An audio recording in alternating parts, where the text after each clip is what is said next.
이재명 더불어민주당 대표의 사법 리스크라는 핵폭탄이 터져버렸습니다. 공직선거법 위반 혐의로 1심에서 징역 1년에 집행유예 2년, 당초 예상했던 벌금형보다 훨씬 수위가 높은 징역형이 나와버린 겁니다. 이 형이 그대로 확정되면 의원직을 잃을 뿐 아니라 피선거권도 박탈돼 차기 대권 도전이 어려워지기에 이 대표 입장에서는 가장 피하고 싶은 최악의 결과가 나와버린 거죠.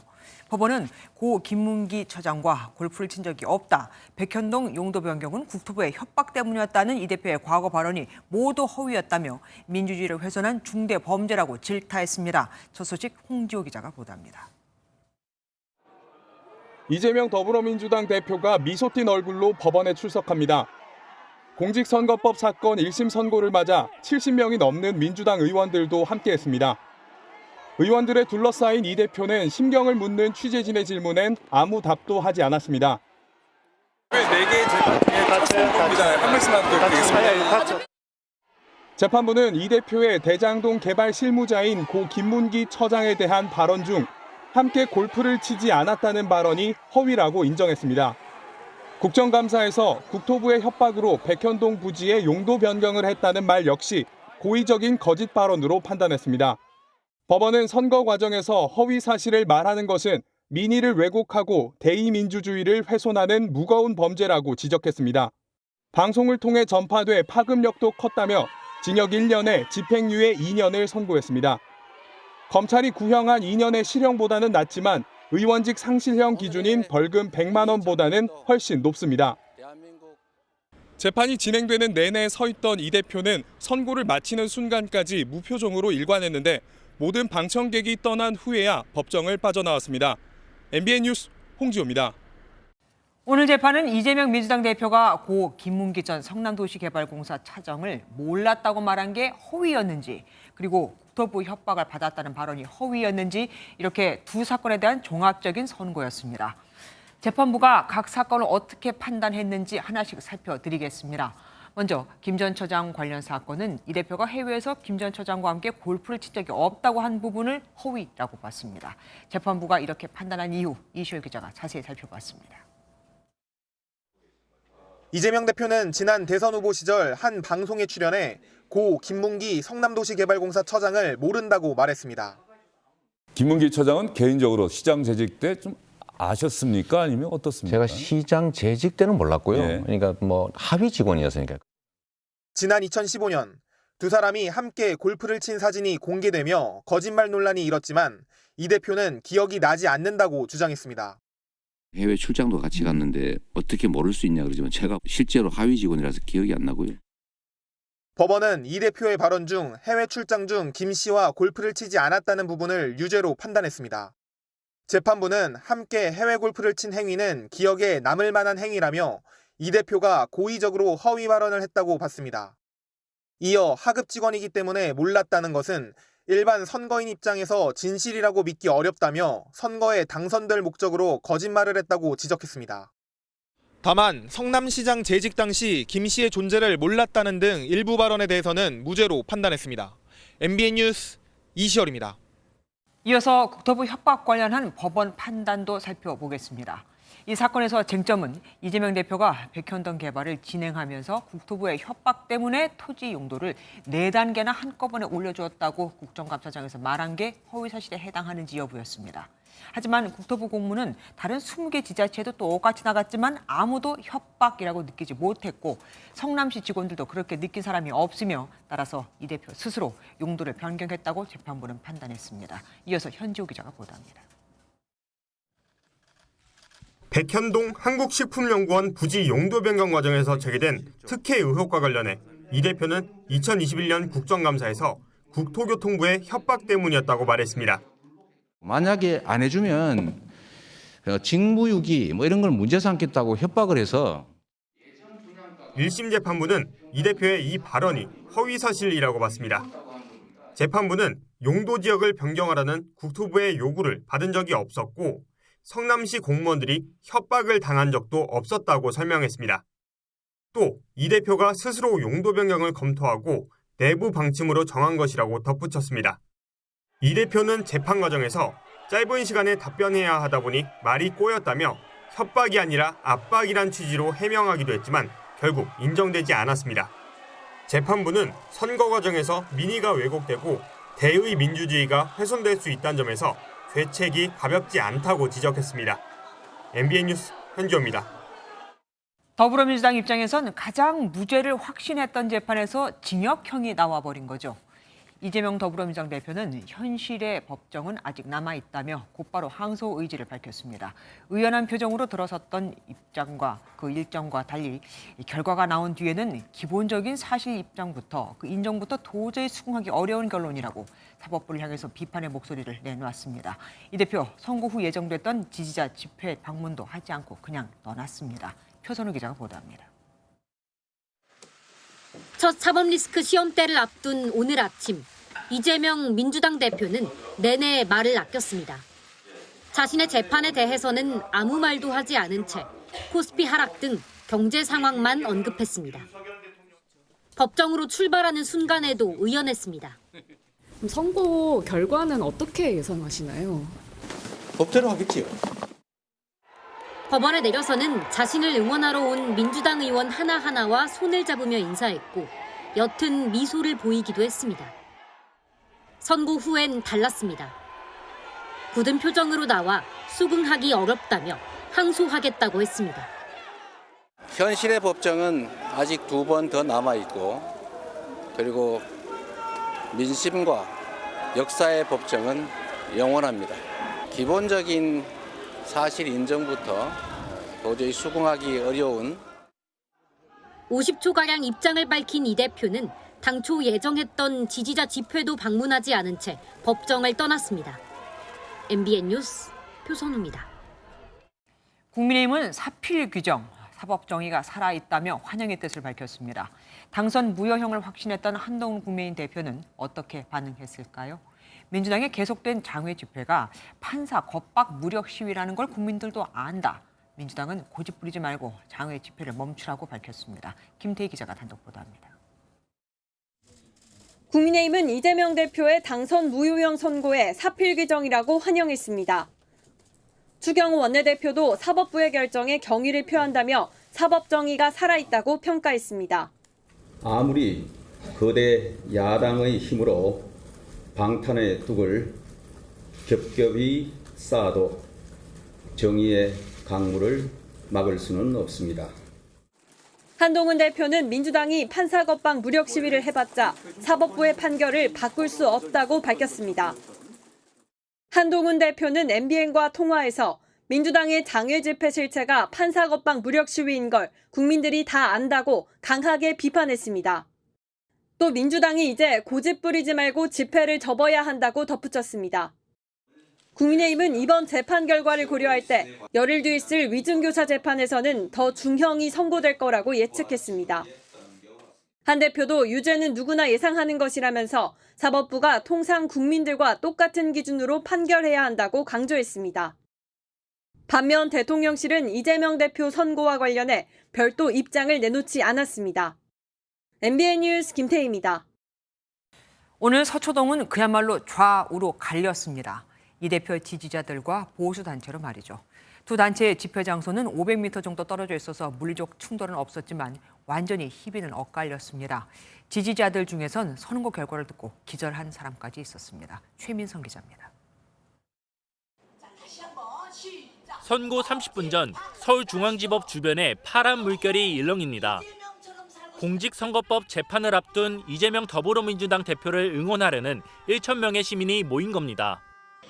이들은 적잖은 긴장감 속에 민주당의 상징인 파란색 풍선과 피켓을 들고 이 대표는 무죄라며 목소리를 높였습니다. 이재명은 무죄다. 정치검찰 해체하라. 같은 시각 법원 반대편에서는 보수단체의 맞불 집회가 열렸습니다. 이들은 노란색 현수막을 내걸고 이 대표의 혐의는 구속사안이라고 주장했습니다. 이재명을 구속하라! 30분 뒤 이 대표의 유죄가 선고되자 두 진영 간의 희비는 극명하게 엇갈렸습니다. 지지자들은 예상치 못했다는 듯 크게 충격을 받은 모습으로 한동안 침묵에 잠겼습니다. 일부 참가자는 눈물까지 흘렸는데 욕설을 하며 법원을 강도 높게 규탄하는 이들도 있었습니다.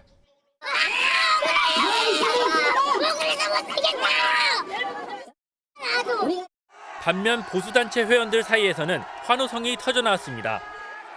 당연한 결과라며 꽹가리를 치는가 하면 정의가 존재한다며 소리치는 이들도 있었습니다. 정말 대한민국 만세라는 소리가 저절로 나와요. 앞서 이 대표를 향해 운동화를 벗어던진 남성은 공무집행 방해 혐의로 현행범 체포되기도 했습니다. MBN 뉴스 최민성입니다. 이번 1심 판결은 이재명 대표가 공직선거법 위반 혐의로 기소된 지 799일, 2년 2개월 만에 나왔습니다. 공직선거법상 1심 선고는 기소된 이후 6개월 이내에 하도록 규정돼 있지만 거의 4배가 넘게 걸린 거죠. 지연된 이유는 뭔지, 또 다음 대선 전에 대법원 확정 판결이 나올 수 있는 건지 길기범 기자가 알아봤습니다. 검찰이 이재명 대표를 공직선거법 위반 혐의로 재판에 넘긴 건 지난 2022년 9월 8일입니다. 1심 판결이 2년 2개월 만에 나온 건데 이처럼 지연된 데는 여러 요인이 작용했습니다. 먼저 증인만 50명이 넘었고 코로나 팬데믹의 영향으로 재판이 지연되기도 했습니다. 또 지난해 8월에는 이 대표가 윤석열 정부에 폭주를 막겠다며 무기한 단식 농성에 들어간 뒤 35일 만에 복귀하기도 했습니다. 사, 즉 생의 각오로 민주주의 파괴를 막아내겠습니다. 마지막 수단으로 오늘부터 무기한 단식을 시작합니다. 올해 초 이 대표가 흉기 피습을 당한 점도 영향을 미쳤습니다. 국민 여러분께서 살려주셨습니다. 우리 국민 여러분께서 살려주신 목숨이라 앞으로 남은 생도 오로지 국민들을 위해서만 살겠습니다. 1심을 맡은 강규태 당시 부장판사가 갑자기 사직하며 재판부가 교체된 점도 재판 장기화의 원인이 됐습니다. 다만 2심부터는 빠른 결론이 날 것으로 전망됩니다. 현행법상 공직선거법은 피선거권 박탈 등과 연결된 만큼 1심은 6개월, 2심과 3심은 3개월 내에 판결을 내도록 되어 있습니다. 조희대 대법원장도 재판 지연 문제 해결을 최대 수건 과제로 내세우고 있는 만큼 오는 2027년 차기 대선 전에는 확정 판결이 날 것으로 예상됩니다. MBN 뉴스 길기범입니다. 이재명 민주당 대표는 열흘 뒤인 오는 25일 위증교사 혐의에 대한 1심 선고도 예정이 돼 있죠. 사실 민주당이 더 걱정한 재판입니다. 짜집기 기소다. 위증 자백이 이미 나와 있다. 법원은 어느 쪽에 손을 들어줄까요? 전민석 기자가 보도합니다. 지난 2002년 KBS PD 검사 사칭 사건에 연루돼 유죄가 확정된 이재명 더불어민주당 대표. 이 사건과 관련해 지난 2018년 TV토론 중 허위 사실을 발언한 혐의로 기소됐다가 대법원에서 무죄 판단을 받았습니다. PD가 사칭하는데 제가 옆에 인터뷰 중이었기 때문에 제가 그걸 도와줬다는 누명을 썼습니다. 검찰은 당시 재판 과정에서 이 대표가 고 김병량 전 성남시장의 비서 김진성 씨와 접촉해 성남시가 이 대표를 사칭범으로 몰았다는 허위 증언을 요구했다고 판단하고 지난해 10월 재판에 넘겼습니다. 이 대표 측은 기억을 되살려서 있는 대로 얘기해달라고 말했을 뿐인데 검찰이 녹취록을 짜깁기에 무리하게 기소했다는 입장을 고수하고 있습니다. 그런 얘기들을 좀 기억을 좀 되살려서 혹시 기회 되면 그런 뉘앙스 그런 분위기 때문에 내가 구속되다. 하지만 김 씨는 기억이 잘 나지 않는 내용에 대해 이 대표의 요구에 따라 위증했다고 법정에서 자백했습니다. 검찰은 지난 9월 이 대표에게 징역 3년을 구형했습니다.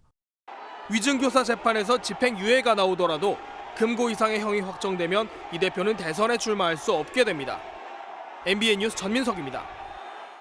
이재명 더불어민주당 대표에게는 공직선거법과 위증교사 재판 외에도 대장동 등 각종 특혜 의혹과 대북 송금 의혹까지 다른 재판들도 산 넘어 산으로 기다리고 있습니다. 이 재판들은 워낙 수사 기록이 방대하고 또 신문해야 할 증인도 많아서 1심 재판만 수년이 걸릴 것으로 보입니다. 이어서 장동근 기자가 보도합니다. 이재명 대표의 성남시장 재직 시절과 관련된 각종 특혜 의혹 사건 재판. 지난해 3월 대장동 위례 개발 의혹과 성남FC 불법 후원 의혹이 함께 기소되며 한 재판부에서 재판이 시작됐습니다. 이후 백현동 개발 의혹 사건까지 서울중앙지법으로 넘어오면서 같은 재판부에서 재판이 진행 중입니다. 재판부는 분량이 적은 위례 사건부터 진행했지만 1년 가까이 걸리며 지난달 8일에서야 대장동 개발 비리 사건 심리가 시작됐습니다. 대장동 사건은 관련 증인만 148명에 달해 이 사건만으로도 재판이 수년은 걸릴 것이라는 전망도 나옵니다. 또 다른 재판인 불법 대북 송금 사건은 이 대표 측이 증거 기록 검토 등을 이유로 연기를 요청하며 5개월째 시작조차 못하고 있습니다. 이 재판은 이 대표가 경기도지사 시절 불법 대북 송금 사실을 알고 있었거나 직접 지시했는지가 쟁점입니다. 앞서 공범으로 지목된 이화영 전 경기도 평화부지사는 1심에서 징역 9년 6개월을 선고받았습니다. MBN 뉴스 장동건입니다. 선거법상 벌금 100만 원 이상 형이 확정될 경우엔 당선이 무효되고 향후 5년간 피선거권이 박탈되지만 징역형의 집행유예를 확정받으면 10년간 피선거권이 박탈됩니다. 이 대표 입장에선 이 대표의 나이를 생각할 때 1심 선고를 뒤집지 않으면 자칫 정치적 생명이 위태로울 수도 있는 거죠. 법조팀 우정환 기자와 더 자세히 알아보겠습니다. 어서 오십시오. 야, 징역 1년에 집행유예 2년 이 정도 형이 나올 거라고 법조계에서 예상을 했었습니까? 저희 법조 기자들뿐만 아니라 많은 법조인도 예상하지 못했습니다. 네. 이 만약에 유죄가 나온다면 뭐 벌금형 정도가 나오지 않겠느냐라는 그러니까요. 이제 전망이 많았었는데요. 네. 그래서 대부분의 관심은 이 당선 무효를 가르는 벌금 100만 원은 넘을까 안 넘을까 이 정도에 초점이 맞춰져 있었습니다. 그러니까요. 여권 내에서도 뭐 벌금 80만 원 나올 거다 이런 얘기도 나왔지 않습니까? 그럼 예상보다 이렇게 센 형량이 나온 이유가 뭡니까? 이 재판부가 통상적으로 줄 수 있는 형량보다 센 형량을 이렇게 준 겁니다. 네. 이 대법원 양형 기준을 보여드릴 텐데요. 이거를 보시면은 이 대표가 유죄가 됐을 경우 받을 수 있는 기본 형량이 벌금 200만 원에서 800만 원 사이, 그리고 징역 10개월 이내입니다. 그런데 선고가 된 건 이보다 큰 1년이죠. 네. 재판부는 이 대표가 이보다 무거운 형을 받아야 한다 이렇게 판단한 겁니다. 형을 재판장 마음대로 올릴 수 있는 건 아니잖아요. 이것도 뭐 근거가 있겠죠. 네, 그렇습니다. 그 형량을 더 올리는 조건이 이제 여러 개가 있습니다. 이 선거에서 가장 이제 중요한 판단 사항이 됐을 경우, 요 내용이 수많은 국민에게 전달되는 이른바 전파성이 강한 경우, 그리고 전과가 있는 경우, 이 세 가지가 이번 재판에서 인정이 됐습니다. 이 지상파 종편 매체나 국정감사를 통해 허위 발언이 수많은 유권자에게 전달됐다는 점, 네. 그리고 이 대표가 대선 당시 윤석열 대통령과 득표의 격차가 1%도 안 됐을 정도로 이 중요한 발언을 했다는 점, 이런 점이 있으니 책임도 크게 져야 한다는 겁니다. 네. 이 가중치를 더했을 경우에 검찰이 구형한 징역 2년에 미치는 것만큼은 아니지만 그래도 이에 가깝게 죄가 무겁다는 게 이 재판부의 판단입니다. 그런데 이재명 대표는 과거에 친형 정신병원 입원 사건 그거와 관련해서도 허위 사실로 이렇게 재판을 받았었습니다. 그런데 마지막에 무죄로 뒤집혔잖아요. 네, 맞습니다. 그 선거 과정에서 허위 사실을 말한 혐의로 재판을 받았다는 점, 이거는 오늘 선고가 된 사건과 비슷합니다. 예. 이 2018년 선거 당시에 이 대표는 후보 토론에서 친형 정신병원 입원에 관여한 적이 없다 이렇게 말을 했다가 허위 사실 공표 혐의로 기소가 됐었습니다. 네네. 나중에 재판 거래 의혹이 불거지기도 했던 사건이죠. 이 권순일 당시 대법관이 포함됐던 대법원 전원 합의체는 이 표현의 자유가 숨쉴 공간이 필요하다. 이런 이유로 무죄를 선고했었습니다. 그래서 이재명 대표가 이번에도 그 말씀하신 표현의 자유가 숨쉴 공간이 필요하다 이 얘기를 주장했단 말입니다. 그런데 이번 재판부는 다른 판단을 내렸어요. 오늘 재판부도 역시 표현의 자유를 고려해야 한다. 이거는 맞다고 인정을 하기는 했습니다. 네.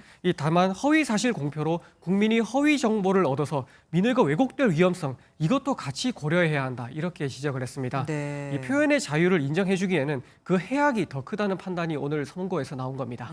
이번 선고가 이재명 대표에게만 최악이 아닙니다. 민주당에게도 마찬가지입니다. 이 434억 원을 반납해야 하게 생겼습니다. 이대로 확정이 되면. 네, 맞습니다. 오늘은 1심이긴 하지만 이 결과가 대법원까지 가서 확정이 된다. 그러면 민주당은 대선 때 받았던 선거 보조금 434억 원을 반납해야 합니다. 네. 이 작은 돈이 아니죠. 그래서 민주당 전체가 흔들릴 수도 있는 상황이라는 이제 전망이 나오고 있는데요. 다만 한동훈 국민의힘 대표는 민주당이 430억 원 낸다 하더라도 또 500억 원이 남는다. 그렇게 자산이 많으니 이를 내세우는 마케팅을 하지 말라. 이렇게 공격하기도 했었습니다. 네, 그리고 마지막으로 이런 선고가 있을 때마다 늘 나오던 재판부에 대한 공격, 우려 오늘도 있겠죠?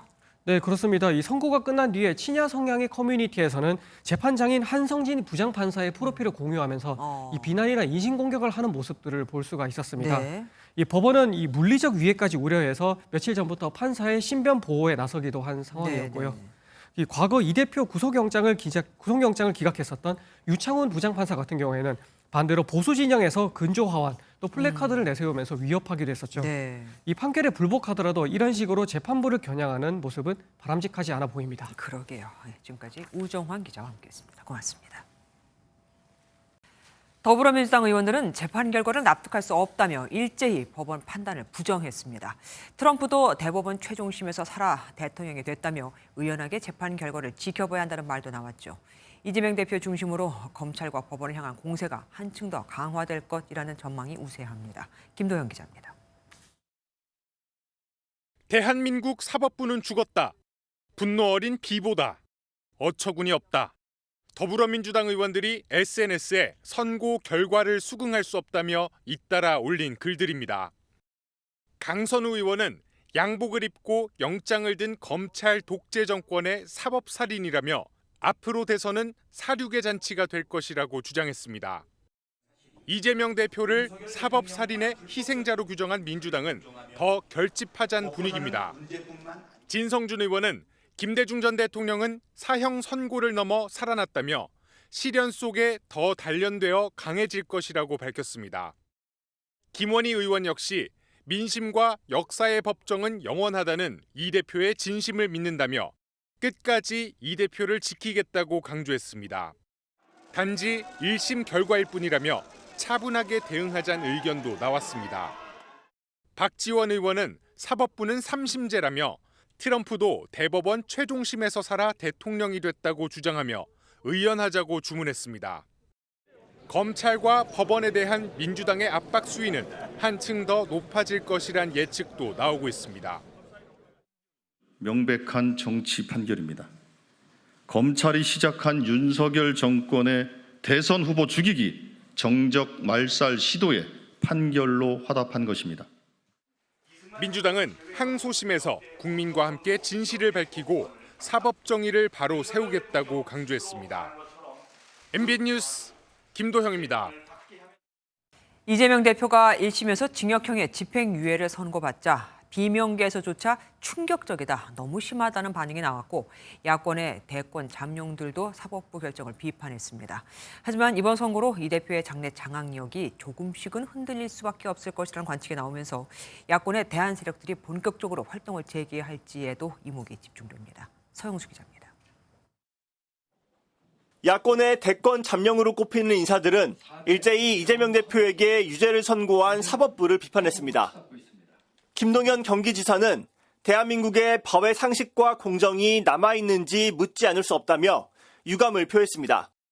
지난 전당대회 때 이 대표와 경쟁했던 김두관 전 의원도 형이 너무 과한 만큼 차분히 항소심을 준비해야 한다면서 현재 민주당 체제가 흔들리지 않을 거라고 강조했습니다.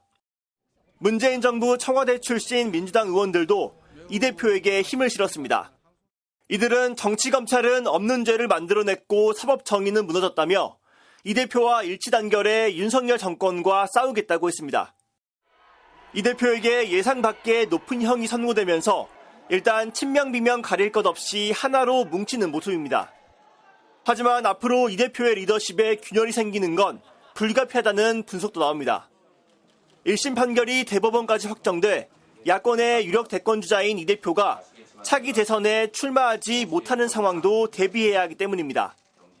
이에 따라 김동연, 김경수, 김부겸 등 이른바 3김을 구심점으로 삼아 비명계가 본격적인 세력화에 나설 것이란 관측도 나오고 있습니다. MBN 뉴스 서영수입니다. 이번 선고로 김건희 여사 특검법 관철을 주장하는 더불어민주당의 장외 투쟁도 더 거세질 것으로 보입니다. 당장 내일 서울 광화문 광장에서 3차 집회에 나서는데 이번엔 시민단체와 함께 연대합니다. 보도에 장명훈 기자입니다. 민주당의 3차 장외 투쟁은 내일 오후 서울 광화문 광장에서 열립니다. 민주당 주최로 진행된 지난 1, 2차 투쟁 때와 달리 이번엔 민주당 집회 이후 곧바로 시민단체와 연대하기로 했습니다. 행사에 민주당 함께 하셨던 당원들과 지지자분들이 함께 참여해서 본 행사를 함께 하기로 정했습니다. 정부 비판 여론을 결집해 김건희 여사 특검법 수용을 압박하겠다는 전략입니다. 압도적인 국민께서 김건희를 특검하라고 명하고 계십니다. 거짓말을 일삼던 권력자들의 말로가 어땠는지 곰곰이 돌아보시기를 바랍니다. 이번 장외투쟁은 이재명 대표의 1심 선고로 지지층 새 결집이 이루어져 보다 많은 인원이 모일 것이란 전망이 나옵니다. 일각에선 민주당이 김 여사 특검법 관철을 위해 재표결이 예정된 이달 말까지 장외투쟁을 이어나갈 것이란 가능성이 제기됩니다. MBN 뉴스 장명훈입니다. 이재명 더불어민주당 대표 재판에 따른 향후 전국 짚어보도록 하겠습니다. 이병주 기자와 함께합니다. 어서 오십시오. 이 기자, 민주당 반응부터 먼저 정리를 해보죠. 네, 한마디로 정리하면 너무 충격적이다라고 할 수 있을 것 같습니다. 그간 판례에 비춰볼 때 전례 없는 감정적 판결이라는 건데요. 한 방 먹어서 얼얼하다, 심하게는 예상치 못하게 훅 들어왔다면서 제2의 흉기 테러라는 말도 나왔습니다. 공직선거법 위반 혐의, 설마 유죄가 나오더라도 이 3심을 거쳐서 정치 생활에 영향 없는 100만 원 이하 벌금형이 나올 거다, 이런 전망이 민주당 내에서 많았었습니다. 네. 다만 한 의원은 어제 김혜경 여사 판결부터 사법부의 강한 판결이 우려됐었다, 이런 말을 전하기도 했습니다. 그런데 오늘 선고가 끝이 아닙니다. 지금 남은 여러 개 재판 선고 중에 지금 처음이잖아요. 네, 그래서 민주당은 더욱 긴장하는 분위기입니다. 이재명 대표는 SNS 등을 통해서 오는 25일로 예정된 위증교사와 관련한 사건의 억울함을 적극적으로 알려왔습니다. 의원들 사이에서도 오늘보다 위증교사 재판에서 더 무거운 형이 선고될 거다, 이런 우려가 컸었는데요. 여당도 같은 생각을 하고 있습니다. 사안 자체가 이 공직선거법 위반 못지않게 중한 사안이기 때문에 오늘의 형량을 보려 한다면 오늘의 형량보다도 다소 중한. 물론 충격적이긴 하지만, 그렇지만 이번 달에 나오는 선고들이 다 1심 선고 아닙니까? 네, 그런데요. 소수긴 했지만요. 앞서 말씀드렸던 이 위증교사 사건보다 오늘 사건이 더 우려된다, 이런 목소리도 일부 있었습니다. 대법원에서 모든 사건의 재판 신속 처리를 당부하고 있고요. 특히 공직선거법의 경우 2심과 3심 각각 3개월 내 처리하라는 압박이 크다는 겁니다. 민주당 한 의원은 이런 분위기를 전하면서 다른 사건은 다음 대선 이후까지 확정 판결이 안 날 수 있지만 오늘 사건은 내년 중순이면 결론이 날 수 있어서 형량이 중요하다, 이렇게 강조하기도 했었습니다. 네, 이해했습니다. 그럼 이제 민주당은 어떻게 대응을 할까요? 네, 일단 차분하게 항소심을 대비해야 한다, 이런 말이 나왔고요. 또 할 수 있는 건 다 해야 하지 않겠냐, 이런 목소리가 나옵니다. 가장 쉽게 생각할 수 있는 게 여론전일 텐데요. 개파색 엷튼 한 중진 의원은 법관 탄핵 카드도 이야기를 했습니다. 하지만 일각에서는 오늘 판결에 대해서 법원의 심기를 너무 건드린 게 아니냐, 이런 얘기도 있어서 역효과를 우려할 수밖에 없습니다.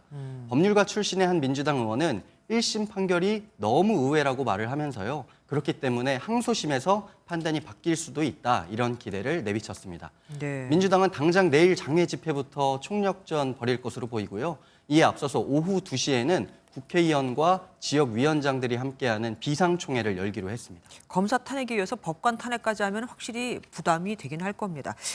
이재명 대표 리더십 나가서 차기 대권 구도도 혹시 흔들릴까요? 현재로서는 전혀 그럴 것 같진 않습니다. 네. 오늘 법원을 찾은 의원들 이 대표 만류에도 70명이 넘었는데요. 한 중진 의원은 오늘 만약에 100만 원 이하의 벌금형이었다면 오히려 당 내부에서 이런저런 말이 많았을 텐데 이렇게 세게 때리니까 다른 말을 할 수가 없다, 이렇게 말을 했습니다. 네. 더 똘똘 뭉칠 수밖에 없다는 얘기입니다. 네. 차기를 꿈꾸는 민주당 유력 주자들도 섣불리 나섰다가 반감만 키울 수 있어서 판결의 파장을 지켜볼 가능성이 큰데요. 김경수 전 경남지사와 김부겸 전 총리 측근들 연락해 보니까요. 현재 두 분 다 해외 체류 중이라서 관련한 입장 듣지 못했다, 이렇게 설명을 했습니다. 센 형량이 오히려 더 똘똘 뭉치게 했다. 알겠습니다. 지금까지 이병주 기자와 함께했습니다. 공천 개입 의혹을 받는 명태균 씨와 김영선 전 국민의힘 의원이 결국 구속됐죠. 가장 큰 이유는 역시 증거인멸 우려였습니다. 폐기한 것으로 알려진 명 씨의 휴대전화를 검찰이 확보하느냐가 수사의 핵심이 될 겁니다. 이혁재 기자가 보도합니다. 창원지방법원이 명태균 씨와 김영선 전 국민의힘 의원에 대해 구속영장을 발부했습니다. 법원은 명 씨와 김 전 의원이 증거인멸 염려가 있다고 봤습니다. 함께 구속영장이 청구된 지방선거 예비후보 2명은 방어권을 보장할 필요가 있다는 이유 등으로 영장이 기각됐습니다. 명 씨와 김 전 의원 신병을 확보하면서 검찰은 이들에 대한 압박 수위를 높여가며 수사에 속도를 낼 것으로 보입니다. 명 씨의 공천 개입 의혹과 관련한 정치인들에 대한 수사도 이뤄질 것으로 보입니다. 김 전 의원의 공천 과정에서 소통한 것으로 밝혀진 이준석 개혁신당 의원을 비롯해 김종인 전 국민의힘 비대위원장, 박완수 경남도 지사 등에 대한 조사 가능성이 나오고 있습니다. 명 씨가 김건희 여사로부터 받은 돈봉투의 성격도 규명 대상 중 하나입니다. 서울중앙지검은 윤석열 대통령 부부의 여론조사 개입 의혹 관련 고발 사건을 창원지검으로 보냈습니다. 검찰은 오늘 새벽 구속된 명 씨를 오후에 불러 추가 조사를 진행했습니다. MBN 뉴스 이혁재입니다. 다음 소식입니다. 연세대 수시 모집 자연계열 논술 시험 문제 유출과 관련해 수험생들과 일부 학부모들이 신청한 시험 효력 중지 가처분이 인용됐습니다. 일단 다음 달 13일 예정됐던 합격자 발표는 할 수 없게 됐습니다. 김민수 기자가 보도합니다. 법원이 결국 수험생들의 손을 들어줬습니다. 서울 서부지법은 오늘 연세대 수시 모집 자연계열 논술 시험 효력정지 가처분 신청을 인용했습니다. 무효 확인 소송과 효력정지 가처분 신청이 제기된 지 25일 만입니다. 특정 고사장에서만 문제지가 먼저 배부됐다 회수됐고 외부 유출 방지 조치도 하지 않았다고 판단한 것으로 알려졌습니다. 시험지 선배부해도 문제가 없다는 판단이 나오지 않아서 일단 천만다행으로 생각하고 있고요. 또 이런 공정하지 않은 시험이라는 거를 인정받게 되어서 일단 좀 기쁜 마음이 있습니다. 법원의 판단이 나오자 입시 커뮤니티는 술렁였습니다. 예정된 수시 논술 합격자 발표를 할 수 없게 되면서 재시험 요구도 힘을 얻고 있습니다. 하지만 법조계에선 법원의 판단이 재시험을 의도하는 건 아니라고 설명합니다. 재판부는 재시험만이 이 사건의 공정성 문제를 해소할 수 있는 방안이 아니라고 봤고 재시험 외에 다른 방안이 가능하다면 대학의 자율적 판단을 존중해야 한다는 점을 고려해야 한다고 하고 있다는 점. 교육부는 법원의 결정 취지에 부합하는 대안을 제시하라는 원론적인 입장을 냈습니다. 연세대 입학처는 현재 후속 조치를 논의하고 있고 조만간 입장을 밝힐 예정입니다. MBN 뉴스 김민수입니다. 자신에게 충성하기만 한다면 세평이나 실력은 상관없다는 걸까요? 트럼프 2기 행정부 인선을 두고 연일 논란이 일고 있습니다. 코로나19 백신이 자폐증을 유발한다고 주장했던 인물이 보건복지부 장관으로 지명되는가 하면 정치적 편향성은 기본, 미성년자 성매매 의혹까지 받는 측근이 법무장관으로 발탁이 됐거든요. 공화당 내부에서마저 비판이 나오고 있습니다. 윤지원 기자가 보도합니다. 트럼프 2기 행정부 보건복지부 장관에 로버트 케네디 주니어가 지명됐습니다. 존 F 케네디 전 대통령 조카로 대선에서 무소속으로 출마했다가 트럼프 당선인을 지지하면서 사퇴했습니다. It's with a sense of victory and not defeat that I'm suspending my campaign activities. 사실상 보은성 인사인데 케네디 주니어는 코로나19 팬데믹 이전부터 백신이 자폐증을 유발한다고 주장하며 정치권을 상대로 백신 반대 로비를 펼친 전력이 있어 인사청문회에서 논란이 예상됩니다. 법무장관에 발탁된 맷 게이츠 하원 의원을 둘러싼 논란도 확산하고 있습니다. 트럼프 당선인 최측근으로 정치 편향성 문제에 더해 미성년자 성매수와 불법 약물 사용 혐의로 하원 윤리위원회에서 조사를 받아와 법무장관에 부적합하다는 지적이 공화당 내부에서도 나옵니다. There's a lot of questions that are going to be out there. He's got to answer those questions, and hopefully he's able to answer the questions right. 법무부 차관으로는 성추문 입막음 돈 지급 의혹 사건을 변호한 자신의 변호사를 내정했습니다. 향후 상원 인사청문회 과정에서도 진통이 예상되는 가운데 일각에서는 트럼프 당선인이 인사 검증을 피하기 위해 휴회 인준 카드를 꺼낼 수 있다는 관측도 나옵니다. 휴회 인준이란 상원이 휴회 중일 때 대통령이 공직자를 임명할 수 있도록 하는 제도입니다. MBN 뉴스 윤지원입니다. 트럼프 당선인 팀은 또 전기차 보조금 폐지를 계획하고 있는 것으로 알려졌습니다. 미국에서 제조된 자동차나 배터리에 각종 세제 혜택을 준다는 말에 대미 투자를 늘려온 우리 관련 업계에 타격이 불가피해졌죠. 트럼프발 충격이 이미 시작됐다는 분석이 나옵니다. 워싱턴에서 강영구 특파원이 보도합니다.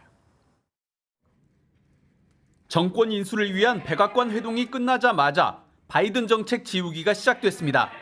첫 번째 타깃은 전기차 의무화 정책입니다. And I will end the electric vehicle mandate on day one. 실제 트럼프 당선인 팀이 전기차 보조금 폐지를 계획하고 있는 것으로 알려졌습니다. 인플레이션 감축법 IRA에 따라 전기차 구매 시 대당 최대 1,000만 원을 세액 공제해주는 혜택을 폐지하고 트럼프의 감세 공약에 필요한 재원을 확보하겠다는 논리입니다. 이 방안이 현실화되면 IRA에 맞춰 대미 투자를 늘려온 우리 자동차나 배터리 제조사들이 타격을 입을 전망입니다. 눈길을 끄는 점은 일론 머스크의 테슬라 측도 보조금 폐지를 지지하는 입장이라는 겁니다. 테슬라가 피해를 볼 수 있지만 경쟁사가 더 치명적이어서 장기적으로 테슬라에 도움이 된다는 것입니다. 이날 테슬라 주가는 6% 가까이 하락했고 우리나라 배터리 관련 기업들의 주가도 급락을 면치 못했습니다. 트럼프 당선인의 행보가 우리 경제에도 적지 않은 영향을 미치고 있습니다. 워싱턴에서 MBN 뉴스 강영구입니다. 트럼프 대통령 당선인의 취임을 앞두고 우리나라가 미국의 환율 관찰 대상국으로 다시 지정됐습니다. 대미 무역 수지와 경상 수지 흑자가 증가했기 때문인데 지금 환율도 계속 뛰고 있죠. 관세 압박이 뒤따를 수 있다는 우려가 나옵니다. 고정수 기자입니다. 트럼프 당선 효과로 치솟던 원달러 환율이 심리적 마지노선으로 여겨지는 1,400원대에서 나흘 만에 내려왔습니다. 오후 종가 기준 전날보다 6.3원 내린 1,398.8원으로 장을 마친 겁니다. 고점에서 달러를 팔려는 차익 실현 물량이 대거 나왔고 하루 전 외환 당국의 구두 개입 영향으로 보입니다. 금융, 통상, 산업 3대 분야 범정부 대응 체계를 본격 가동합니다. 거시경제 금융 현안 간담회를 통해 금융 외환 시장을 점검한 데 이어 환율이 오르는 상황에서 미국은 한국을 다시 환율 관찰 대상국에 포함했습니다. 대미 무역 흑자와 경상수지 흑자가 지정 요건을 충족했기 때문입니다. 특히 무역 수지 흑자 규모를 일정 수준 이하로 축소하도록 유도하기 위한 그런 정책적 접근 방법이라고 이해가 가능한 부분이고요.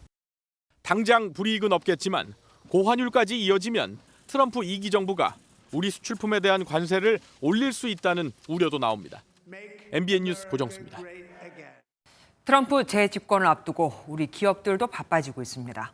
트럼프 차기 대통령 측과의 네트워크는 물론 미국 사정에 밝은 기업인들을 전면에 등장시키고 있거든요. 한범수 기자가 알아봤습니다. 오늘 치러진 현대차그룹 정기 인사에서 가장 큰 주목을 받은 인물은 그룹 역사상 최초로 외국인으로 CEO 자리에 오르는 현대자동차의 호세 무뇨스 사장입니다. 5년 전 현대차에 합류한 무뇨스 사장은 미국 시장에서 주력 차종을 SUV와 전기차, 하이브리드 차로 과감히 전환했고 적자를 2조 7천여억 원 순이익으로 바꿔놨습니다. Consumer confidence in the US continues to increase, and I think this brings to our brand especially a competitive advantage. 또 주한 미국 대사 등을 지낸 성김 현대차 고문이 그룹 싱크탱크 수장으로 내정됐습니다. 차기 정부를 대비해 미국 통을 전면에 배치하면서 미국 관련 이슈에 선제적으로 대응하겠다는 의지로 풀이됩니다. 한화그룹의 방산, 우주 분야 계열사인 한화에어로스페이스는 김승현 그룹 회장의 회장직 겸임을 결정하며 변화를 준비하고 있습니다. 지난 2016년 트럼프 취임식에 초청받았던 김 회장은 지금도 네트워크를 형성하고 있는 것으로 알려져 있습니다. 트럼프 당선인이 군함을 포함한 조선업 전반의 협력을 요구하고 있는 상황에서 김 회장이 긍정적인 영향을 미칠 것이란 분석이 나옵니다. 미국은 합법적인 로비가 가능할 정도로 인적 네트워크가 아주 중요한 나라입니다. 이런 점을 고려해서 미국 내 인지도가 높은 인물을 최고 경영자로 내세웠다고 볼 수 있습니다. 공화당과 오랜 인연을 맺어온 류진 한국경제인협회 회장 역시 회원사들의 소통 경로를 확보하는 데 주력할 것으로 전망됩니다. MBN 뉴스 한범수입니다. 최근 잇따른 전쟁을 겪으며 국제사회는 자폭형 무인기나 드론이 얼마나 중요하고 또 유용하게 쓰이는지 절감하고 있죠. 북한 김정은 위원장이 무인기 성능 시험장을 찾아 자폭형 무인기를 대량 생산하라고 주문했습니다. 차량을 폭파시키는 모습도 공개했는데 북한군이 파병돼 있는 러시아 전쟁에서 활용이 될 가능성도 있습니다. 그럼 북한은 전쟁에서의 무인기 전술을 습득하고 활용할 수도 있게 되겠죠. 강재묵 기자가 보도합니다. 하얀색 물체가 차량을 향해 날아들자 검은 연기와 함께 불꽃이 치솟습니다. 북한이 각종 자폭 공격형 무인기가 설정된 거리와 전술 항로를 따라 표적을 정밀 타격했다며 승용차와 탱크 표적을 명중하는 사진을 공개했습니다. 지상과 해상의 각이한 타격권 내에서 리용할 수 있게 제작된 자폭 공격형 무인기들은 적의 임의의 목표들을 정밀 공격하는 사명을 가지고 있습니다. 현장을 찾은 김정은 국무위원장은 하루빨리 생산 체계를 구축하고 본격적인 대량 생산을 준비하라고 강조했습니다. 무인기가 크고 작은 분쟁에서 명백한 성과를 거두고 있다고도 언급했는데 이 때문에 북한군이 투입되어 있는 러시아 전장에서의 활용 가능성도 염두에 뒀다는 해석이 나옵니다. 충분히 가능성이 있어 보이고요. 북한이 자폭드론 개발에 본격적으로 나선 걸 봤을 때는 우리를 상대로 한 국지 도발에 사용할 목적, 이와 함께 해외 시장에 수출하려는 우크라이나 군사 전문 SNS 계정에는 북한의 170mm 자주포가 기차로 운송되는 사진이 러시아 채널에 올라왔다는 내용도 게시됐습니다. 다만 실제 북한 자주포의 투입 여부에 대해 미 국방부는 정보 문제에 대해 언급할 수는 없다며 사실 확인을 유보하고 북러 간 협력 확대를 감시하고 있다고 밝혔습니다. MBN 뉴스 강재묵입니다. 지난해 탈북한 이일규 전 쿠바 주재 북한 대사관 참사관이 북한 정권의 실상을 연이어 폭로하고 있습니다. 이번에는 북한 인권 문제와 관련해 김정은 위원장이 직접 지시한 내용이 담긴 외교 전문을 공개했습니다. 탈북자들을 사회적으로 매장시켜라. 섬뜩하죠. 김세희 기자가 보도합니다. 탈북자들을 사회정치적으로 매장하기 위한 여론작전을 벌인다. 김정은 북한 국무위원장이 직접 지침을 내렸다는 뜻의 포치 문건 내용입니다. 지난해 12월 탈북한 이일규 전 쿠바 주재 북한 대사관 참사관이 북한 외무성 외교 전문을 공개했습니다. 다른 문건에는 유엔 인권 결의안 표결을 하지 않고 연설을 한 뒤 회의장을 퇴장하라는 지침도 적혀 있습니다. 이 전 참사관은 김 위원장이 1인 독재 체제와 4대 세습을 위해 북한 인권 문제에 예민하게 반응한다고 말했습니다. 김정은은 북한 외무성이 인권 문제와 관련해서 국제 무대들에서 이제 소방과 상대하면서 모든 전략을 100% 빠짐없이 검토하고 비준합니다. 러시아 파병 문제에 대해서 이 전 참사관은 김 위원장이 주민들의 반발은 전혀 의식하지 않는다고 말했습니다. 감시 통제 때문에 그 불안감을 내가 자꾸라도 표출해가지고 어떤 감시망에 걸려서 러시아에 가 있는지도 모르는 그 자식한테까지 피해가 갈 수 있는 위험이 항시 도래하고 있기 때문에 통일부 당국자는 이런 문건 공개가 국제사회가 꾸준히 북한 인권 문제를 제기하는 것이 중요함을 보여주는 척도라고 설명했습니다. MBN 뉴스 김세희입니다. 늘어난 공사비로 갈등이 커지는 건 주택시장뿐만이 아닙니다. 물류센터 등 부동산 프로젝트 PF 사업장에서도 시행사와 시공사 간의 갈등이 터져나오고 있습니다. 대형 건설사인 시공사보다는 영세 시행사들의 하소의 목소리가 더 클 수밖에 없겠죠. 이승민 기자가 취재했습니다. 인천 송도 국제도시 중심 상업지역 복합 업무 빌딩 건설 현장입니다. 39층 높이 건물에 막바지 공사가 한창입니다.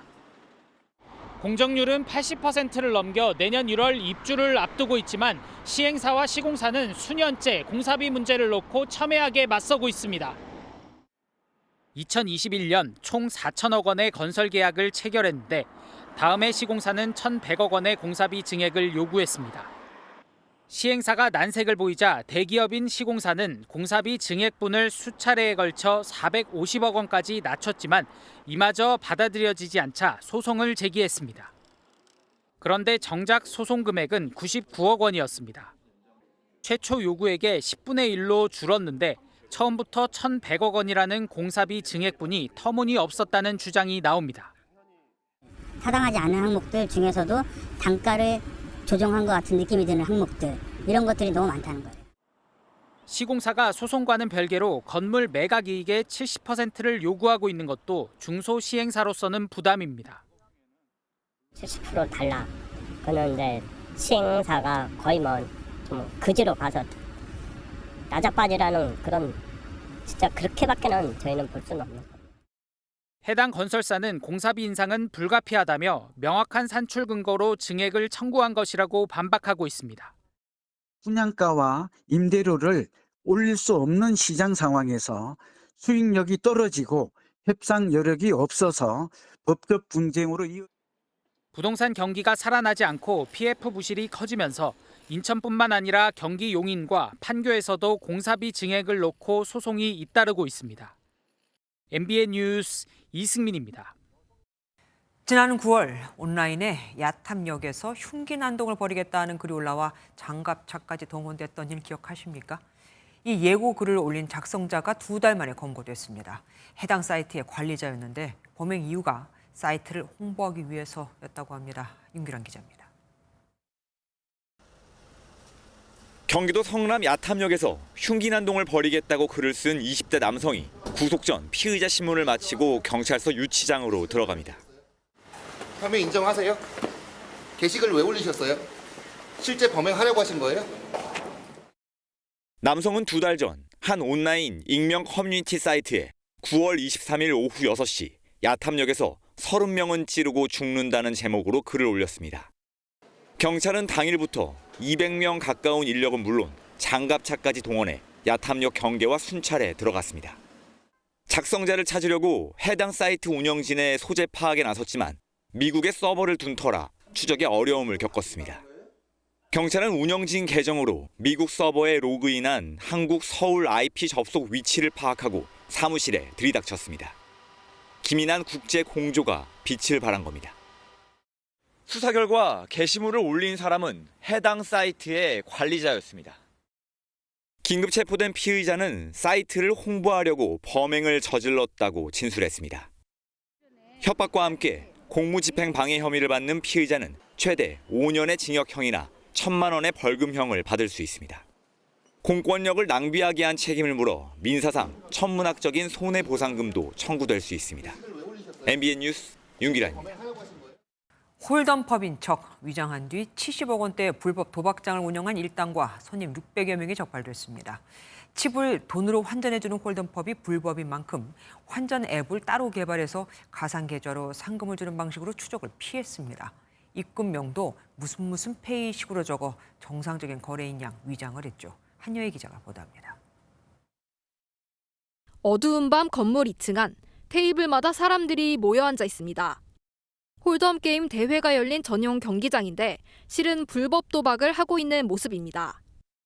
거의 여름에 한 번 걸로 여자하고 남자하고 막 젊은 사람들도 50대 남성 A씨가 개최한 이 대회에 1,500명이 찾아와 불법 도박을 하고 총 상금 10억 원을 받아갔습니다. A씨는 사람들이 많이 찾는 공원 근처에 1,000평 규모의 홀덤 경기장을 만든 뒤 대범하게 불법 도박 대회를 열었습니다. 입장료를 내고 칩을 받아 게임을 하는 홀덤펍은 불법은 아니지만 칩을 현금으로 환전하거나 상금을 지급하면 불법 도박이 됩니다. A씨는 경찰의 단속을 피하기 위해 환전 앱을 개발하는 치밀함을 보였습니다. 직접 현금 거래를 하지 않고 칩 구매와 게임으로 얻은 시상금 지급을 가상계좌를 통해 현금으로 환전해줬던 겁니다. A씨는 법망을 피할 수 있다며 홍보해 전국 홀덤펍 104개 가맹점을 모집했는데 8천여 명이 71억 원의 참가비를 내고 게임한 뒤 57억 원을 환전해갔습니다. 경찰은 환전앱 대표 A씨와 직원, 게임 참가자 등 628명을 검찰에 송치했습니다. MBN 뉴스 한여입니다. 인터넷 방송 BJ들이 남의 약점을 잡아 협박하는 사건이 잇따르고 있죠. 이번엔 유명 가수이자 배우로 활동하는 동방신기의 시아준수, 김준수 씨가 협박을 받고 8억 원을 뜯긴 것으로 드러났습니다. 황재원 기자가 보도합니다. 그룹 동방신기 출신이자 뮤지컬 배우인 김준수 씨가 처음 협박을 받은 건 지난 2020년 9월입니다. 아프리카 TV에서 인터넷 방송 진행자 BJ로 활동하는 30대 여성 A씨로부터 둘 간의 통화 내용을 SNS에 폭로하겠다는 협박을 들었습니다. 협박은 올해 10월까지 무려 100차례 넘게 이어졌고 김준수 씨는 총 8억 4천만 원을 뜯겼습니다. 경찰은 A씨가 마약 대금을 마련하려고 김준수 씨를 겁준 것으로 파악했습니다. 협박을 해서 돈을 뜯었으니까 공갈이죠. 관계자 쪽에서 신고를 한 거예요. 김 씨 소속사는 입장문을 내고 A씨는 김준수 씨가 이미지를 회복할 수 없을 것이고 자신은 잃을 게 없다며 지속적인 협박을 했다고 밝혔습니다. 그러면서 연예인이라는 김 씨의 위치를 악용한 A씨에 대해 끝까지 강경하게 대응할 것이라고 전했습니다. 경찰은 A씨를 구속하고 사건을 검찰로 넘겼는데 A씨는 이미 마약 혐의 사건으로 형사 재판을 받고 있는 것으로 알려졌습니다. MBN 뉴스 황지연입니다.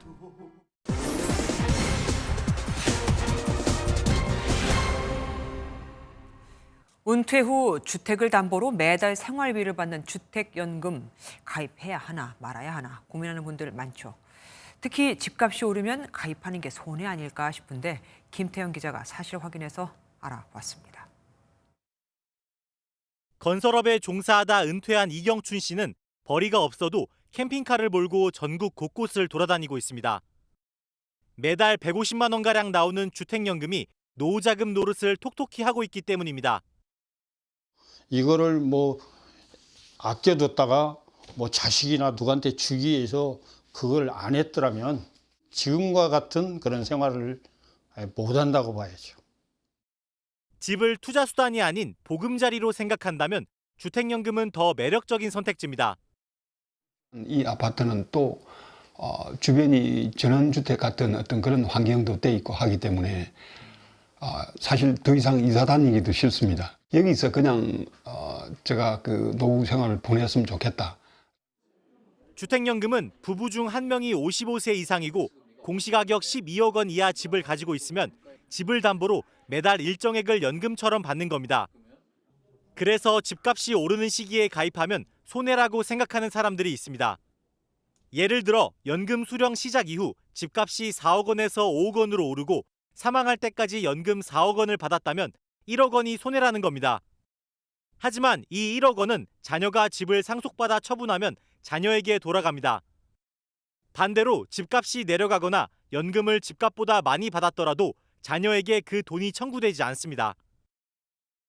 집값이 오르지 않았을 때 신청을 하면 그만큼 적은 연금을 받으니까 자녀들한테 돌아가는 게 많은 거고, 비쌀 때 가입하면 그만큼 내가 쓴 게 많으니까 자녀들한테 돌아가는 게 적은 거고. 취재를 종합하면 집값이 오르면 주택연금에 가입하는 게 손해라는 건 사실이 아닙니다. 주택연금을 받는다고 기초연금에서 불이익을 받지도 않고 재산세 할인 혜택도 있는 만큼 노후자금이 필요하다면 주택연금이 좋은 대안이 될 수 있습니다. MBN 뉴스 김평우입니다. 암 중에서도 사망률 1위를 기록할 만큼 위협적인 폐암은 담배를 피우지 않아도 걸릴 수 있다고 하죠. 지난 통계를 보면 비흡연 폐암이 38%나 되거든요. 특히 유전자에 이 돌연변이가 있다면 폐암에 걸릴 확률이 더 높아집니다. 일반 항암제도 잘 듣질 않고요. 신용수 기자가 알아봤습니다. 20대 여성이 폐암 진단을 위해 CT 촬영 중입니다. 최근 가족 중 폐암 환자가 생기면서 노파심의 검진을 받기로 결정한 겁니다. 친척분들 중에 담배를 안 피시는데 폐암에 걸리신 분이 있어서 좀 걱정이 돼서. 폐암은 지난해 기준 남녀 모두 사망분율 1위로 위협적인 암 중 하나로 꼽힙니다. 가장 큰 원인은 흡연이지만 담배를 피우지 않더라도 가족력 등 유전적 요인이나 화학물질, 미세먼지 등 환경적 요인도 영향을 끼칩니다. 중앙암등록 통계에 따르면 폐암 환자 중 비흡연이 약 38%였으며 여성의 경우 89%가 비흡연이었습니다. 특히 표피 성장인자 수용체 EGFR 유전자에 돌연변이가 있는 경우 비흡연 폐암 위험이 커집니다. 세포가 잘 자라게 하는 역할을 하는 그 수용체를 만드는 과정에서 변이가 생기고 그러다 보면 이제 그냥 조절 없이 막 증식을 한단 말이에요. 이제 그러면서 암으로 발현이 되는. 해당 유전자에 돌연변이가 있으면 일반 항암제가 잘 듣지 않아 표적 항암제나 면역 항암제를 써야 합니다. 아직 국내에서 돌연변이 여부를 사전 확인하기는 어려운데 폐암 확진을 받게 되면 치료제 선택을 위해 검사를 진행합니다. 의료진은 비흡연 폐암이 주로 폐 말단에 생기는 만큼 가슴 바깥에서 통증이 느껴진다면 즉시 검진이 필요하다고 권고합니다. 또 흡연을 하지 않더라도 위험 요인에 노출될 가능성이 있거나 가족력이 있다면 주의해야 한다고 조언합니다. MBN 뉴스 신용수입니다. 어제 치러진 수능, 작년보다 쉬웠다고 하죠. 하지만 다들 잘 봤다면 우열을 가리기 더 힘든 만큼 어디에 지원할지를 놓고 수싸움은 더욱더 복잡해집니다. 이미 학원과의 입시 설명회는 의대 증원 특수를 바라보는 학부모들로 가득 찼습니다.